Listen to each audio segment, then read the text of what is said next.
sharing our stories connects us. Listen and be connected. Join us for the conversation meeting weekly at the intersection of community and culture. Hosted by Mario Nunez and Joe King Carter. And if it's Wednesday and it's noon, you know it's got to be the conversation. Hi, everybody. Thanks so much for staying with us during this noon hour on Hump Day, midweek. I'm your host, Mario Nunez, and as always, I'm seated alongside my broadcast partner. That's you, buddy. Joe King Carter. There he is. Hey, brother. There he is. What's up? Well, I'll tell you what's up, man. I'm even though I've been wearing them for now 2 weeks, and I know the audience that's listening can't really tell, but I can. My Invisalign, my Clear Correct. I've got some shifting going on, as it were, shifting of the teeth of the upper and lowers. Uh-huh. So I'm wearing them, and I'm used to them already. But still, you can just hear it when I say things like thuffer and thuckatash. You know what I'm saying? Yeah. So, and I just it's messing with you a little bit. Yeah, no, and you got to take them off when you eat. And then you got to put them back on after you eat. So that's what I was doing just before the show started. I realized I had to go run and put them on. Here we are. When I was young, I was playing racquetball one day and had a tooth taken out in the front of my... Yeah. And it took a couple of weeks to get it back in. And the entire time I was talking like this. Along that way, I met people who would look at me strangely. Do you remember when racquetball was a thing? Oh, yeah. You know, people, men, women of a certain age will remember that racquetball in the late 70s, indoor, early for me, 80s. Indoor. Well, because you had outdoor courts as well. But if you were cool, you played indoors. You had a membership and you played indoors. Yes, and you know what? I'm not a sports guy at all, as you know, but that game... I didn't know that, Joe. That game really pulled me in for a while. I enjoyed it very much. Yeah, you get some good physical activity, good exercise. You had to be careful. You didn't play with a wild man because you could lose an eye. That's what happened. I luckily, the nose is still on my face only because I ducked at just the right time because I didn't call safety or, whatever the safe word was when, don't hit it. Yeah. Because my partner took a swing at it and just glanced the bridge of my nose. Yes. And I immediately grabbed my face thinking, well, this is not going to end well for me. And luckily, my nose was still where That's how they dominate the court, is they stand there and make you stay away from them. No, but don't take a swing, man. When the ball's close to your opponent's head, don't swing.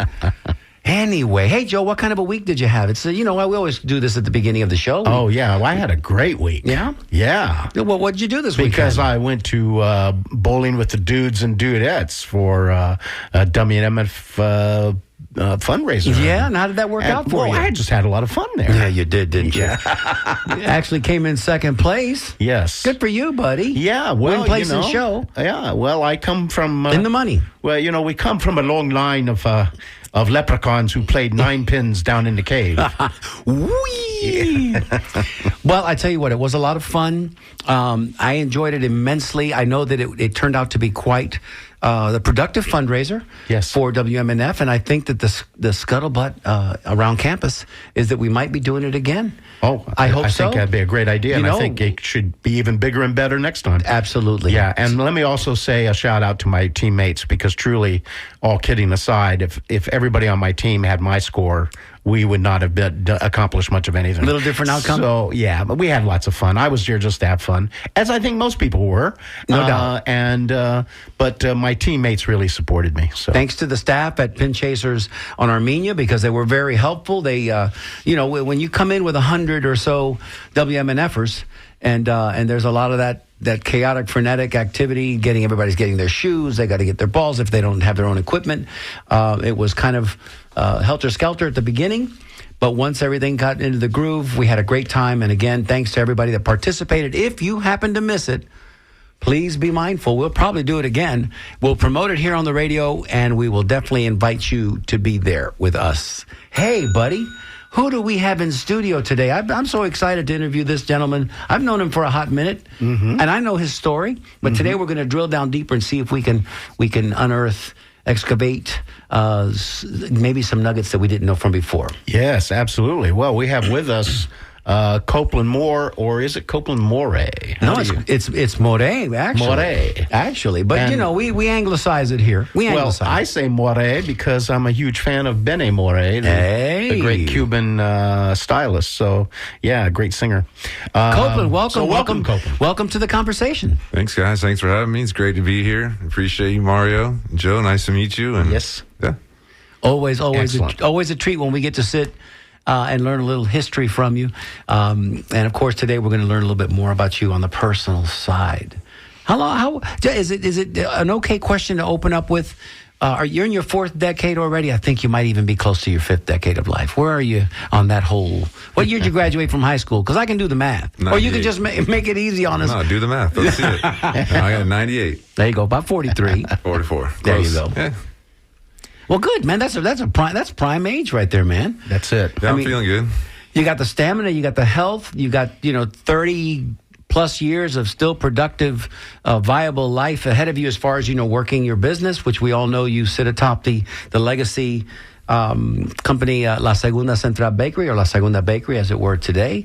But you've got 2 daughters in your life that probably will be the heir apparent if they're not already thinking about that. Oh, they talk about it all the time. They definitely want to be the 5th generation for sure.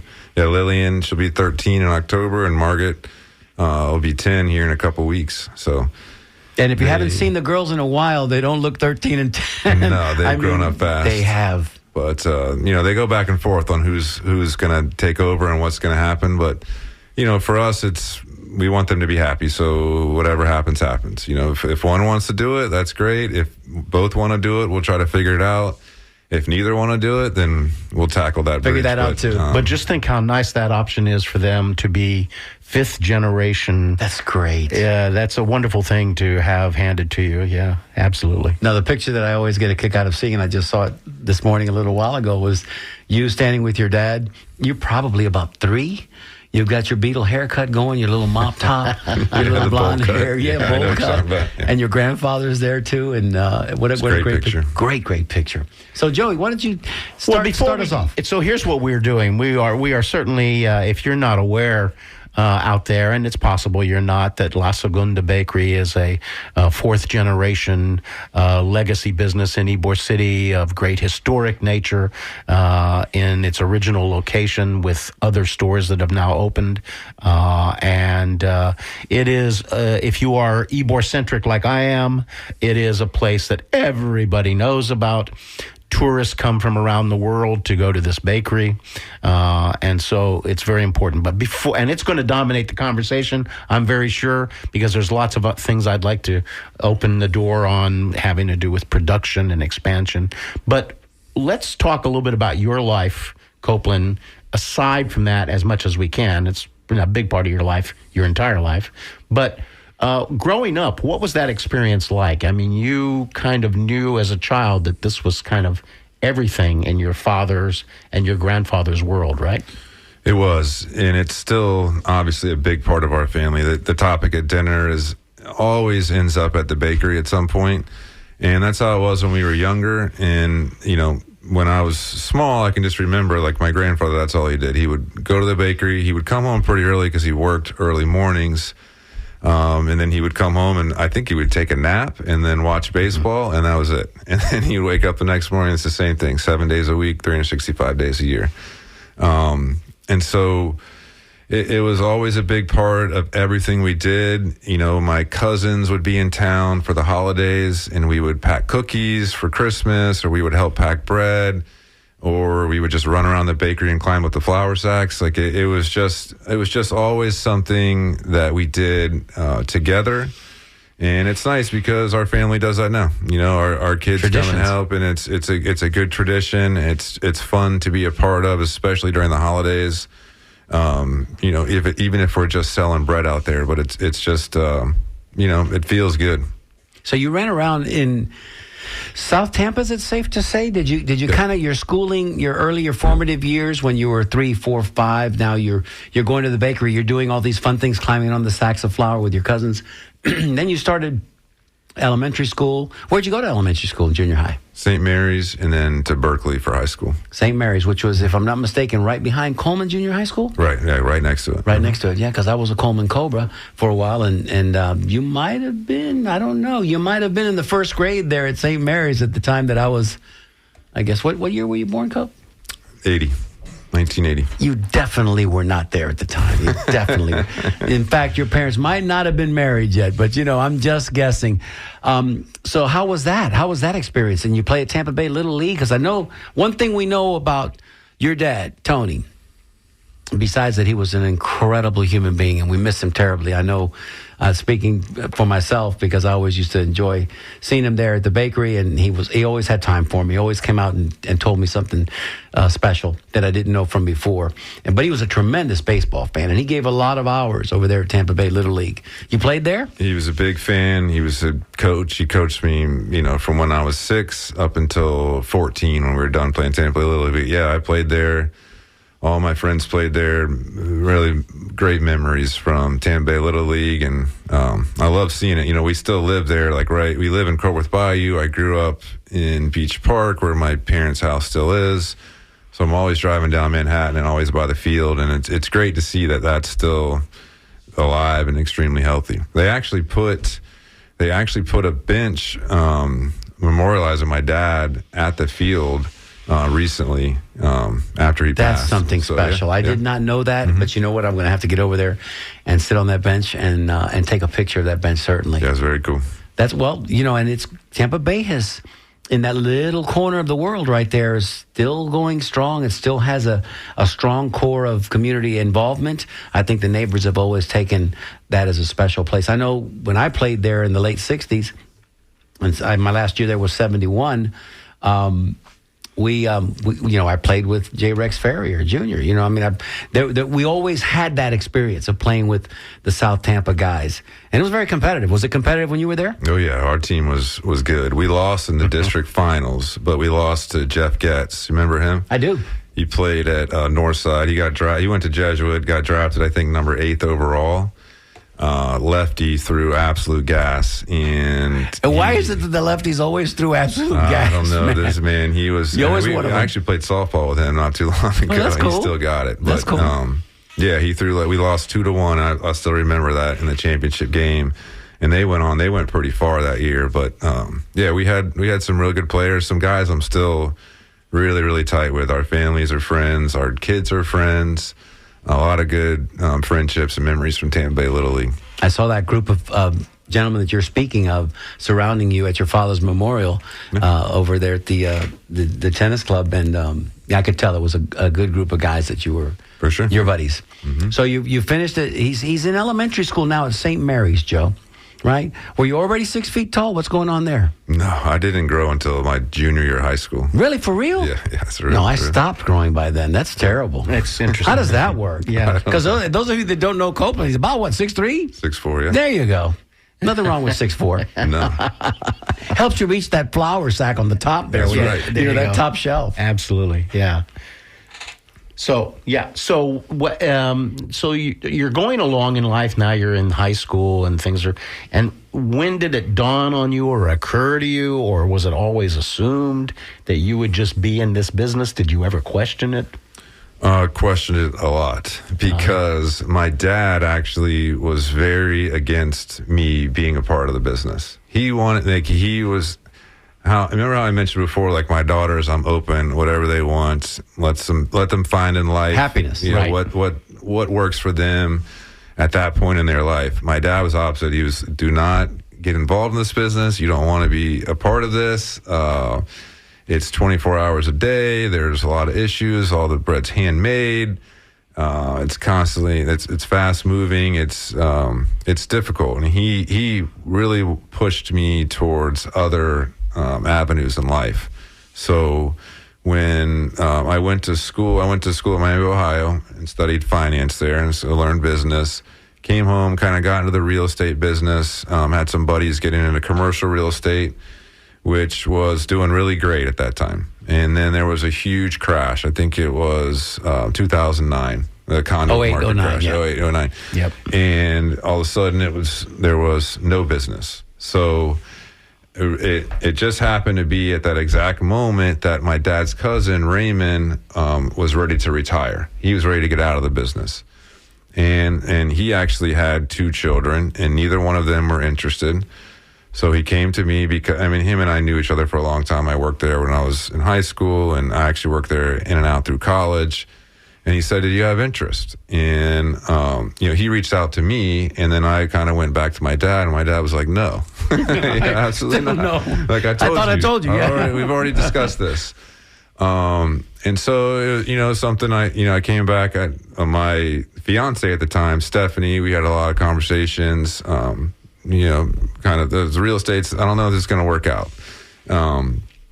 And look, this is a great business. We have great market recognition. The community loves it. I always had a strong love for the bakery and what the bakery stood for, like our product. I knew that people out there supported the business, and I said, I was like, I think this is an opportunity, untapped potential. I really did. At that time, they didn't have a website. They didn't take credit cards.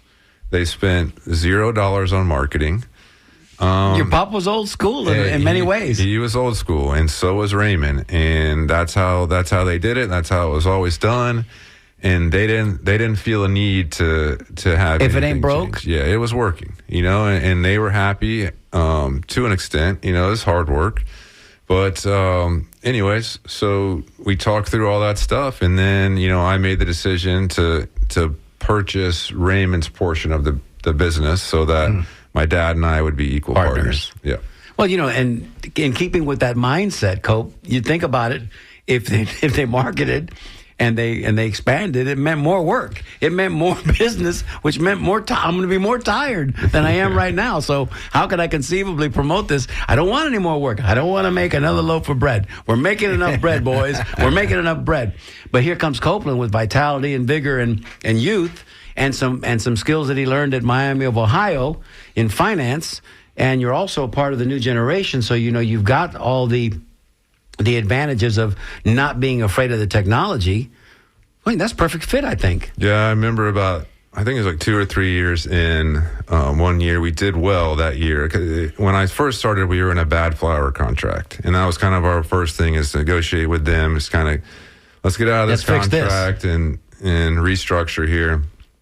And we did that. And so like 2 or 3 years in, I can remember this vividly. We had a good year, and my dad came to me and was upset. He was like, "Why we paid so much in taxes this year? Why do we pay so much in taxes?" And I was like, we made more money. We made more money. Yeah, we had a good year. Yeah. And that stuck with me. And it was like you said, it's always his mindset. I try to tell people, for him, it wasn't like a business. It was more of a lifestyle. He would come in and he would look for stuff to fix, and then he would help make the pastries, work on the bread. And it was just it's family in there. So it's, you've known, Sheila. Of course. She's been there 50 years. Of course. How's your family doing? You talk to this person, you talk to that person, kind of like any other work environment, but a little different because everyone has been there so long together. Well, and when you say fix things, you quite honestly mean, because people might not know this about Tony. First of all, brilliant. First of all, big brain person, right? Math came easy to Tony in high school, and hence, in college he studied chemistry, if I'm not mistaken. Was a teacher for a while. So, I say this all the time lovingly, but if this whole thing with making bread hadn't worked out, he could have been that character in Breaking Bad, because he knew alchemy. He knew how to solve the complex problems, because baking is nothing if not alchemy. But at the same time, he knew how to fix things. Like if the machine broke down, he could disassemble the machine and put it back together. So he was always on. I'm thinking that's why he had to take those naps, because he was probably going 1,000 miles an hour and then full stop. Well, that was my grandfather taking the naps. My dad had never took a nap. Okay. Then he didn't have time to take a nap. No, my dad worked all day, came home, Coach he baseball. He coached baseball. Then he watched baseball until like 1 a.m. because we would watch the A's. When I was growing up. They're out there right now. The Rays are out there right now. So he'd be away. I was thinking about your dad about The that too. A's. He would watch the A's. When I was little, we watched the A's because of Tony La Russa. Yes. So we were watching West Coast, and that was his thing before the Rays were around. Correct. When the Rays came, of course, we were Rays West fans. Coast swing. But we still have, I still follow the A's a little bit and appreciate that. But no, my dad, he would do that. He'd come home, watch baseball, wake up 6 a.m, go to work. Weekends, work in the yard. Never stopped. He never, ever stopped moving. And he knew, like you were saying, how to fix anything. And he knew not only that, like, because he knew all the equipment in the bakery, but he knew, like, the building of the bakery. So sometimes, and you've met Kevin, who runs our operations now, sometimes we would jokingly send him pictures. There'd be like a random outlet or like a breaker switch or something hanging out of the wall, and just be like, and we had no idea. It's like, Dad, how do we fix this? He was like, what is this? And he would know the answer, and we would laugh. Because Of course he knew the answer. It was something, it would be like an outlet that hasn't been active in 20 years, but he was like, oh yeah, that just goes back to the mixer over here.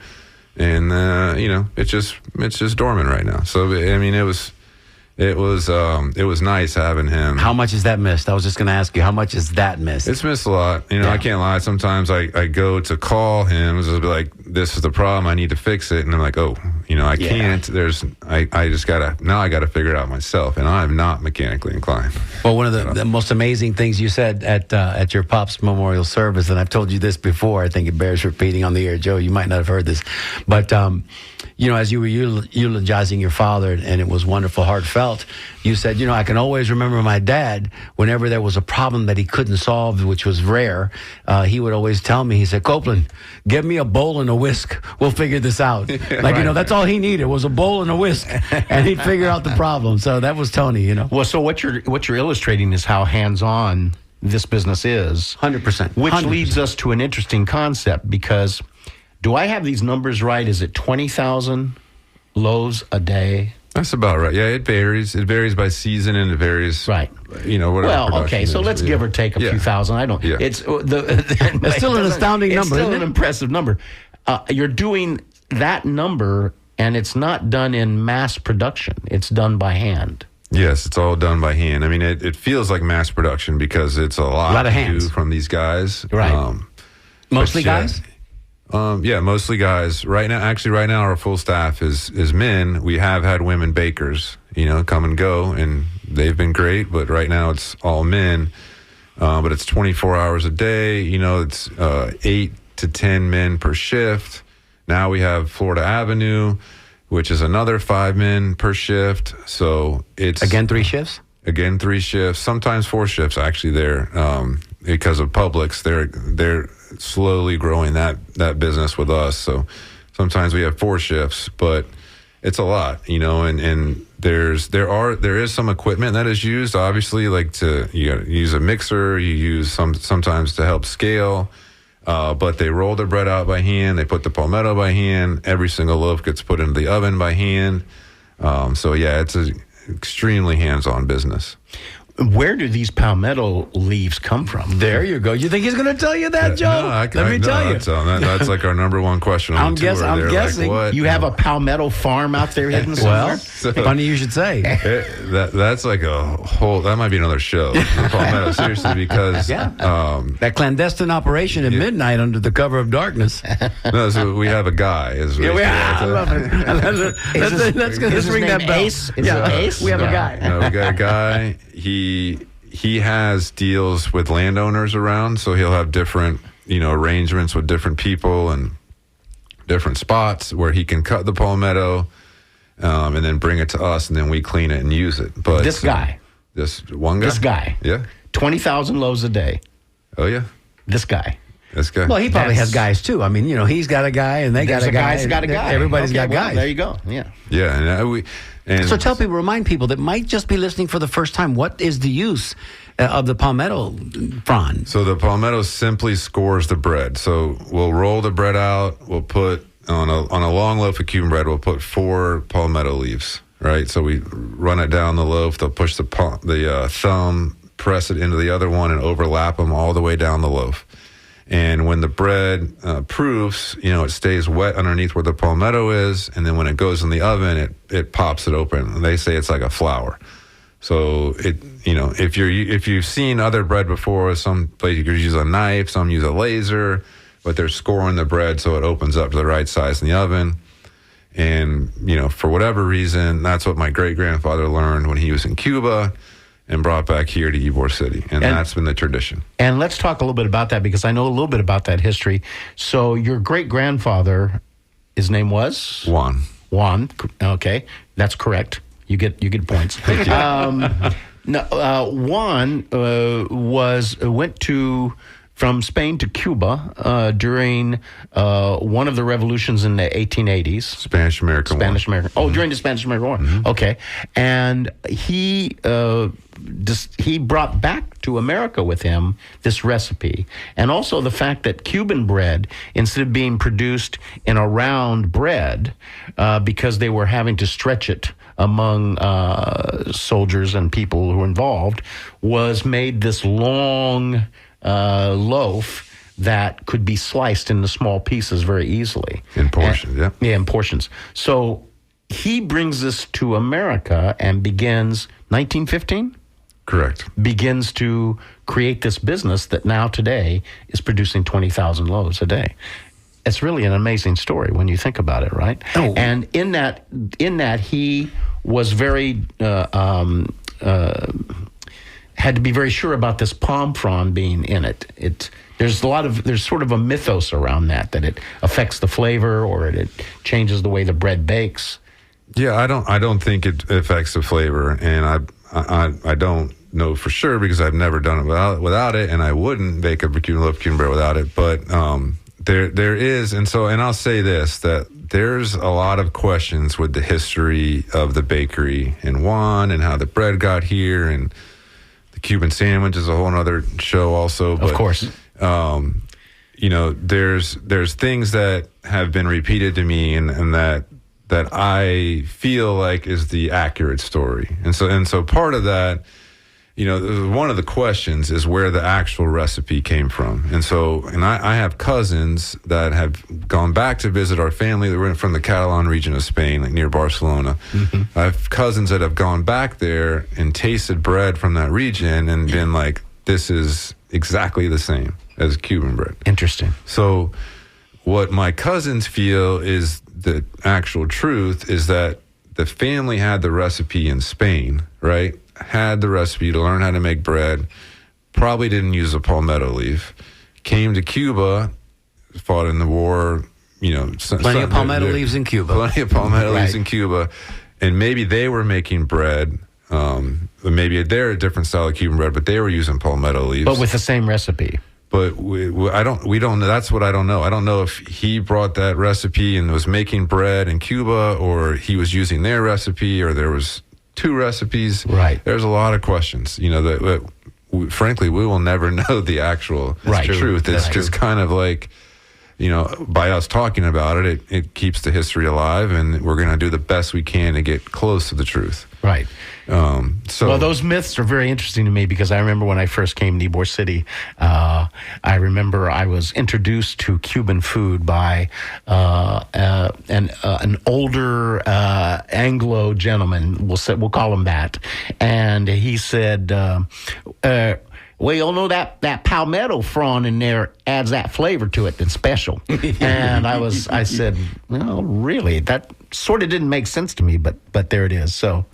And we'll be right back after this. Hola, ¿cómo estás, Tampa? I'm Diana Durango. You're listening to The Conversation with Mario Nunez and Joe King Carter on WMNF Community Radio 88.5. And we're a little bit late with giving you the phone number. If you'd like to join in the conversation, which we think is a great name for a radio show. The number you can call us here in the studio is 813-239-9663. Send us a text at 813-433-0885.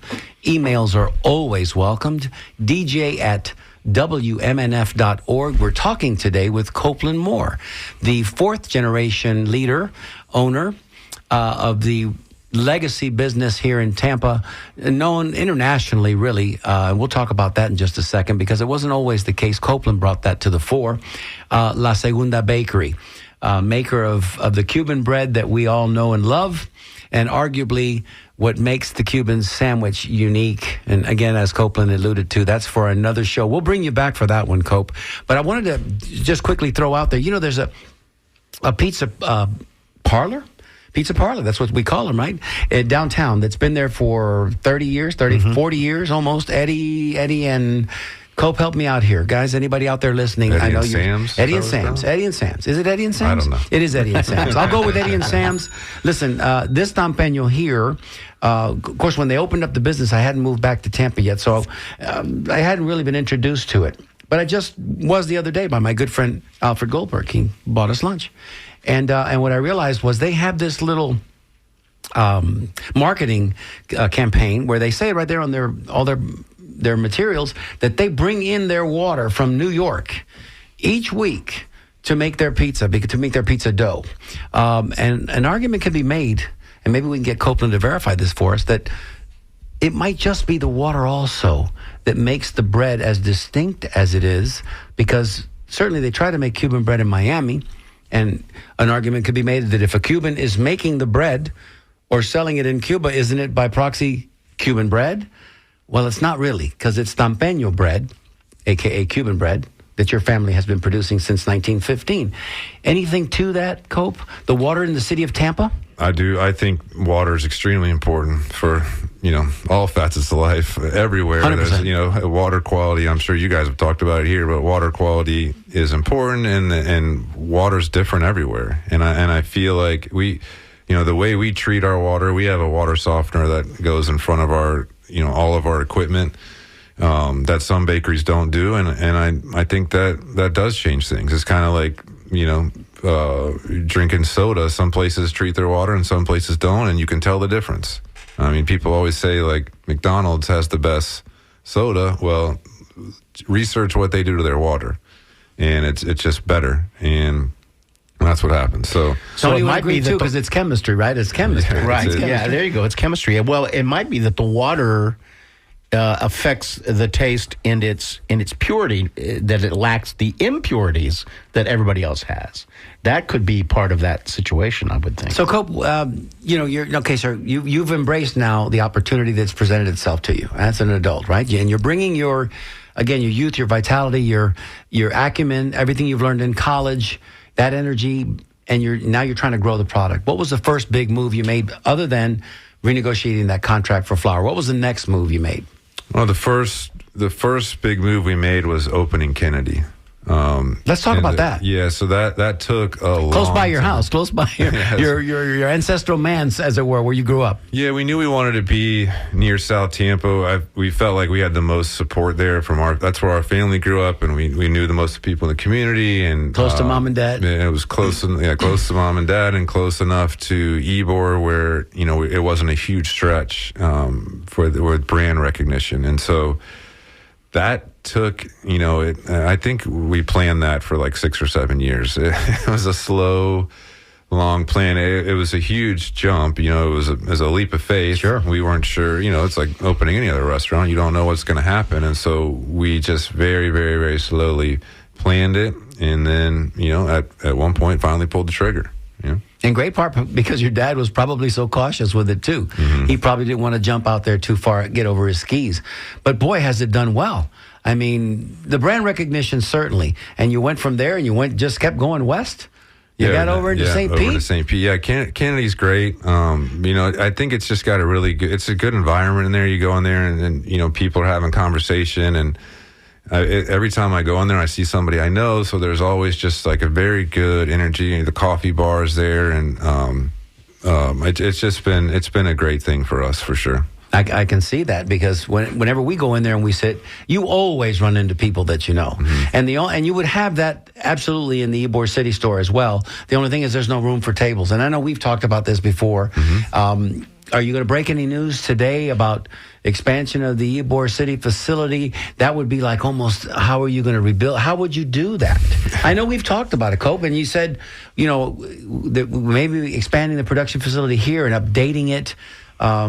Can you break any news here today? Yeah, so I don't think it's breaking news. We filed with the city, I don't know, a year or two ago with our plans. So to move the big house, to move the house and to add like 15,000 square foot to the west side of the current building, across from the school, to increase production. And I was explaining to Joe before the show here, we increased production. We had a loading dock, kind of get the bread loading off from in front of the school where there's parents and kids picking up, kind of push that production out to the west, build that building, put production in the building, and then renovate the current building. And if we renovate the current building, we kind of flip-flop where wholesale and retail are. And you've been inside the bakery, so you kind of know what I'm talking about. Just this morning. Okay, yeah. And so, I was explaining to him, when the bakery was originally designed, that building, nobody took into account how the manufacturing process works. So it was there's a mixer here, and then you should make the bread there, and then it goes to steam, and then goes in the oven. That had been way too easy, so they decided to just put the pastry shop right in the middle of the production floor and keep things challenging. So anyways, if we update and renovate that building, we can push retail all together on the pastry side, and it would give us the ability to add square footage to the front and then add a couple seats at that time. And those seats will be at a premium. You're going to have to make your reservations a month in advance. Forget Sardi's, man. If you want to have a sandwich at La Segunda, you better make that a month in advance. I would encourage Copeland to put in as many seats as he can for obvious reasons. But I tell you what, I think that area, starting around, first of all, there's a very active neighborhood association there, VM Ybor. Mm-hmm. There is the school next to you, VM Ybor. There is the Quest Array, I think we can call it complex now, what that is changing dramatically. That whole area, that neighborhood that you are in, is going to be very different in 10 years and beyond. So, I mean, I think your popularity is already obvious, but I think that if you can put some extra chairs in there, it might be a good idea, because I think you're going to find that people are going to be there a lot. Yeah, I agree. I know. We love the neighborhood. Obviously, it's a great community. They've been extremely supportive. The idea is not. We don't want it to be like a full service restaurant. It probably won't be as big as Kennedy if it does, but it would be like some seating that's comfortable and a place to hang out, drink coffee, and socialize. High tops, bar area, something like that. Not as many just square tables in a room.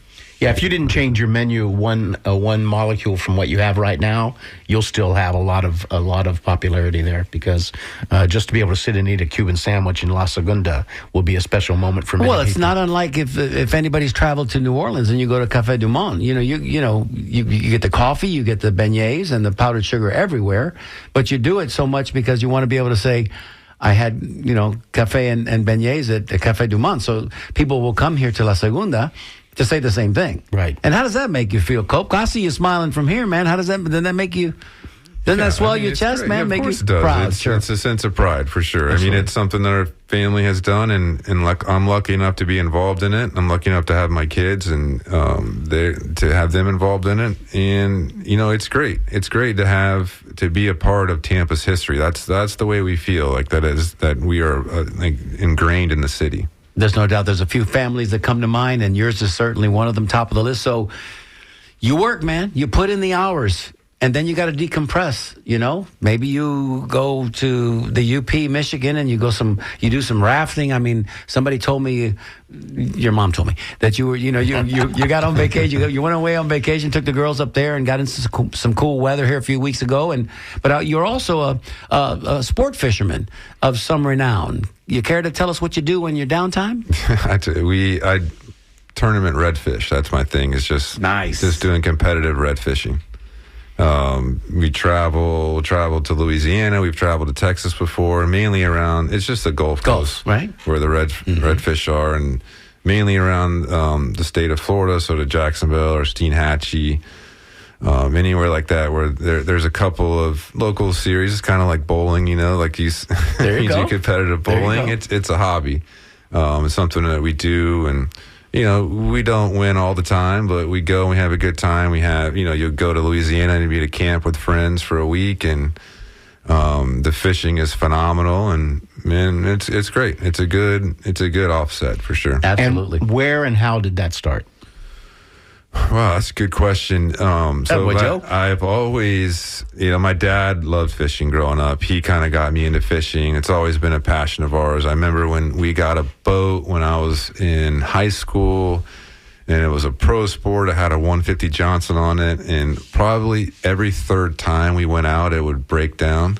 But Dad was with you? Yeah. So, no problem. Well, he would be able to fix it. And He'd wire it back up. Oh, gosh. It took, I don't know, probably 5 years for us to get a new engine to be able to go fishing. Why would you need one? Consistently. But, it was just time on the water, time fishing, having fun, going out there and, being together. And then sometime after college, some of my buddies, we were doing like fun tournaments, like where a group of guys would go down to Boca Grande, and there'd be like 20 boats there, and 4 people per boat, and it was the same kind of thing. You spend a week there, you're hanging out with your friends, you have a good time, and over time we saw, look at this. There was a series down in Punta Gorda called the Flats Masters, and we started doing that. And the first year we ever entered that tournament series, we won the championship and won a boat.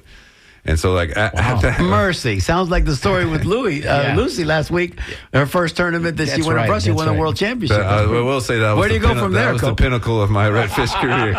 It all went downhill from there, but it was like a hook, And of course, we had great time, and then I fished with those guys, and so. As it progressed, you only fish with 2 people, and then it becomes artificial. That was all live bait fishing, and so now it's more artificial. Where in Louisiana it doesn't matter if you get a bait near a redfish in Louisiana, they're biting. They're gonna hit it. Yeah. So, and 2 years ago we fished in the Bassmasters Redfish Series, which was a great experience. I saw the photos; they're pretty cool. Yeah. So. That's how it started, and it's just progressed. I've kind of tapered off some recently. We've actually been more. Both of my girls play flag football, and so I coach both of their teams, which has kind of taken up more of my time recently. But now it's become chip off the old block, huh? Yeah, no, that's my new passion. Well, listen, you know the flag football is going to be in the Olympics in 4 years. I remind them all the time. There you go. There you go. And flag football will probably be another one of those Title IX sports where girls can, also parlay that into a collegiate academic experience whilst they're playing flag football. So there you go. I really do hope so, because it's a great sport. It's super fun. And now, like, we're doing travel flag football, which is in its very infancy, but there's great competition. There's tournaments in Orlando, tournaments here in Tampa, a lot of them out of state, but there's just a lot of opportunities for girls that play flag football, and I'm telling you, like, some of the girls that I see and someone on our team can hang with anyone out there. Like, there's some athletes. All we need to look is at what's happening in the WNBA right now with Caitlin Clark to realize she's rewriting the record books in her first year, in her first season in the WNBA. So, and we just got through with the Olympics. We know that women's athletics, anything we males can do, women can do as well. They just do it a little bit differently. And because of the physiology involved, they can't do it with the same amount of strength, endurance, stamina. But yeah, maybe they can. We don't know. And if you're bowling, if you're wrestling and you're wrestling or boxing in a weight class, apples and apples. So when you put them on the same field together, and I'm sure you see this as the coach on the sidelines, you see the talent out there. And isn't it great for girls to have the same opportunity as boys to do athletics? Because that can only make them more complete human beings as they grow. Well, I agree. That's where the leadership comes from, Coke, huh? We love it. We love having both of our kids in sports, being on a team, being competitive. The football thing it's just a great. It's just such a new sport. It's new. Yeah, I try to tell parents, because a lot of parents are all set on, my kid's going to be a soccer D1 athlete, of course, or volleyball or softball. I was like, there's a much bigger opportunity here, because it's a big pie with not a lot of people who are participating. So, hopefully, or I know the sport's going to continue to grow. It's growing extremely fast. which is great because it's more and more competition and more out there. Is that ball smaller for them to be able to handle with their hands? And tell us a little bit about the different. The field smaller. What are the differences? No, so you're talking about from boys to girls. Yeah, no, everything's the same. The rules are the same. The ball's the same. All really, it's the same. Yeah. So, but a lot of them have the Under Armour League will have a co-ed division. Which is it's not the same as just having just the straight girls league and the men's league, so it's better just to having the girls league. They do their own thing, same rules, same ball, everything. That's interesting because the WNBA, the circumference of the basketball is 2 inches less in circumference. So it is a little bit smaller. I'm assuming that the rim itself, the circumference of the rim is the same. So, a little bit of a difference with the shot making, but and in football, because you got to be able to hold the football properly to throw it. The girls, I'm sure the girls are throwing, right? They're not just running plays. Oh, Mario, you got to come out and watch. Come on, man. This play. I'm telling you. I want to see you on the sidelines and Steph screaming and hollering. Well, yeah, she's usually watching me, hoping I don't get thrown out of the games because it gets intense out there. The parents are getting intense, and it sounds crazy, but it is. It's fun. But what's important in all this, I think, is from a little bit more of an outsider's viewpoint, is it's not about the differences in gender, it's about the opportunity. Correct. As long as the opportunity is all equal, that's what we should be always striving for. And I think it's exciting that we're at a place now where women in sports and men in sports are having these opportunities. Sports, as well as the rest of the world, as well as what we're experiencing this week in particular. But I just think it's time. The girls have been on the sidelines for so long, wanting to get in. Maybe we reverse it. So now maybe the boys will be the cheerleaders. I don't know how that works. But I can tell you they're going to build a big pyramid because the boys can climb a little bit. So, but that's so great. And Steph's helping, and she's also part of it as well. Oh, of course. Well, Steph, she runs the family. Oh, she's a team mom. Yeah, she's a team mom, of course. She does everything. Well, actually, she is. So, and Lillian just started her middle school volleyball, so she is the team mom for that team.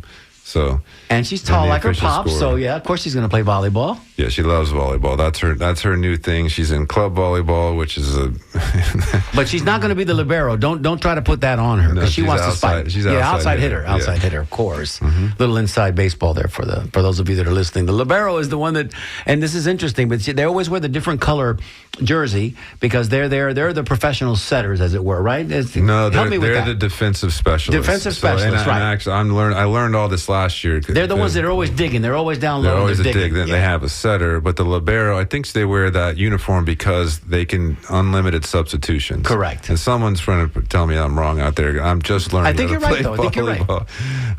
But that's a fun sport. Ooh. Indoors. The games are fast, intense. We went to the AAU championship last year in Orlando, and there was 5,000 teams. You're talking about girls and opportunities.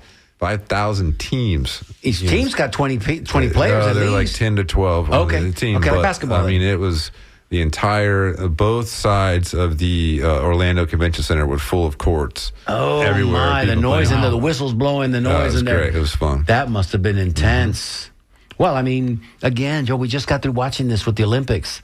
Mm-hmm. And, you think volleyball is this pedestrian game where you pity-pat, if you've ever seen it. And I don't know how they do beach volleyball. Can we talk about that for just a second? Sure. I don't know the stamina involved there. I don't know how because if you've ever walked in the sand at the beach, that's exhausting. Right. Try jumping and moving and and doing all the stuff they're doing. So, yeah, your girls are going to be all right, man. They're starting out at a good age. By the time they get to high school and they're seniors in high school, look out. Where are they going to high school? Where are they going to go? Probably Come Berkeley. Lillian's at Berkeley now in 7th grade, and so she'll still That's like Tampa there. Prep then. They start at 7th grade, they go all the way through. Mm-hmm. Okay, so Buccaneers? Yeah, that's where Steph and I went. So Legacy alumni. Buccaneers, man. Come on. So you're going to have a hall built in the Moore family name? Is that we're going to have the stadium? Can we see that? We've got it going on at the Guns March at Jesuit. I don't know if there's room at that school. I don't know if you've been to Berkeley. Oh, yeah. No, they don't have room for expansion. Yeah, it's an amazing People facility. don't know where Berkeley is. People don't, because I grew up here and Berkeley was just in its infancy back then when I was graduating high school. It had been around, but nothing like it is now. And nobody knew where Berkeley was. Yeah, well, it's hard to find. I mean, you're not going to run into it on accident. Right. It's in a neighborhood. You kind of drive in the back that you don't really know what's going on. And then all of a sudden it opens up and it's this beautiful campus. All kinds of sports fields, buildings. It's great opportunity. I mean, I think it's a great school in general. Maybe one of the best schools in Florida. But for Tampa, having it right here in our backyard, it's amazing. A lot of Buccaneer, a lot of athletes, and not just Buccaneer. The Couriers sent their kids there. I think you see a lot Played of baseball with Chris Courier. There you go, and a lot of the Buccaneer alumni will send their kids there as well. It's just a great opportunity, and they just won a football championship last year. Come on now, and you know whose son was on that team? Another athlete here. His name just jumped out of my head now. Titus O'Neil. Titus O'Neil's son was one of the stars on that football team. Mm-hmm. So yeah, man. I mean, there's something to be said for that. Good students, good student athletes, great faculty and staff participation. Not cheap, we know this, but you know what? It's an investment. It's just an investment. Yeah, for us, our children are everything. So Cope, what's next? With about 5-6 minutes left in the show, what's next? What's around the corner? Can you see around the corner for La Segunda and you personally? So around the corner, the project that we're working on, what you just mentioned, 15,000 square feet. It is an ongoing, and it's kind of like the Kennedy, where it took us 6 years to build it. This has been in the works for a long time. Obviously, it's a major investment but it's back into the community, and we feel, like Joe was saying, it's a good neighborhood. It's only growing, it's getting better, so it's not something we're worried about. But that is our main focus right now. We're doing some technology tweaks with our, how we do production and how we do back office billing and, producing and tracking, all that stuff. There's been a lot of advances in technology and how you deal with your different trading partners like Cisco and U.S. Foods and stuff. And so a lot of our time and focus has been spent on that. I love technology. I love kind of in your wheelhouse. No, it really is. I love doing that and trying to help with the efficiency of things. So that's a lot of part of my everyday right now. Mm-hmm.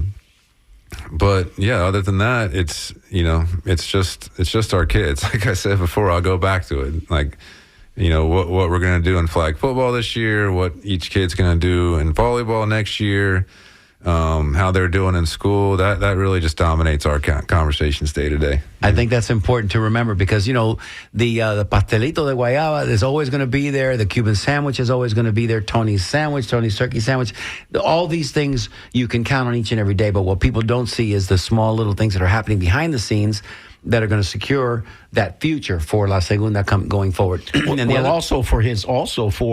Since you have already stated that your daughters are eager to get involved, run the business, you want to make sure that you're leaving for them a system that is advanced technologically and for efficiency and for profit, and as a real performer in the community that supports that history.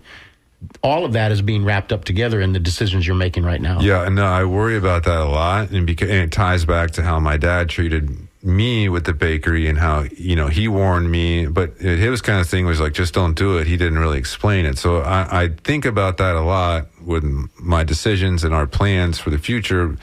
How can I leave it so the girls, not so they have it easier, but just so that it's the best I can streamline it for them so they can take and be successful. Mm-hmm. So that is, that's a good point. That's kind of something that's in the back of my head in all of these decisions that we make. It's very interesting that people that have a successful business or a successful profession, you'll hear actors, celebrities talk about this. They either seem to want to force their siblings into it, or, they're not their siblings, their children, or they want to prevent their children from being involved in it. So it's fascinating. It's a tightrope that you walk, and I'm sure these are late night conversations with Stephanie all the time. And it comes at you at light speed, brother. I don't have to tell you. When I met the girls, they were little. They were both real little. They ain't so real little no more. And you turn around and 5 more years have gone by and now they're graduating from high school. You just got to enjoy the moment. So all the best, man, coming forward with what business will afford you, but mostly the fun stuff you're doing with your fishing. And it sounds like to me that's taking a little bit of a backseat now. You've got this flag football. Joe, we got anything coming up? Well, we do. Let's. I just want to let everybody in the audience listening to know that we need to stay tuned for It's the Music Wednesday. Yes, sir. With Jim Bannon, the Swami of Sound. He's right there. He's getting ready. And also, let me remind everybody that at 6 o'clock tonight on Speedy Gonzalez's show, they're going to be playing Venezuelan music and talking all about Venezuela with Ernesto Reitich. He's one of our staffers here at WMNF, and he'll be guest hosting with Speedy Gonzalez tonight at 6 p.m. That's going to be a good show. Cope, it's always great seeing you, man. Thanks so much for sharing your time with us and for being here and sharing all this wonderful information. We appreciate you. Well, thank you, Mario. Thank you, Joe, for taking interest in the bakery, and thank you to the community to support us for all these years. It really is appreciated. We will continue to be here until you don't bake any more bread, my brother. Listen, everybody, thank you so much for listening this week. We'll be back again next Wednesday with another interesting guest. As a reminder, thank you for everybody that helps push the show together. You're listening to WMNF Tampa.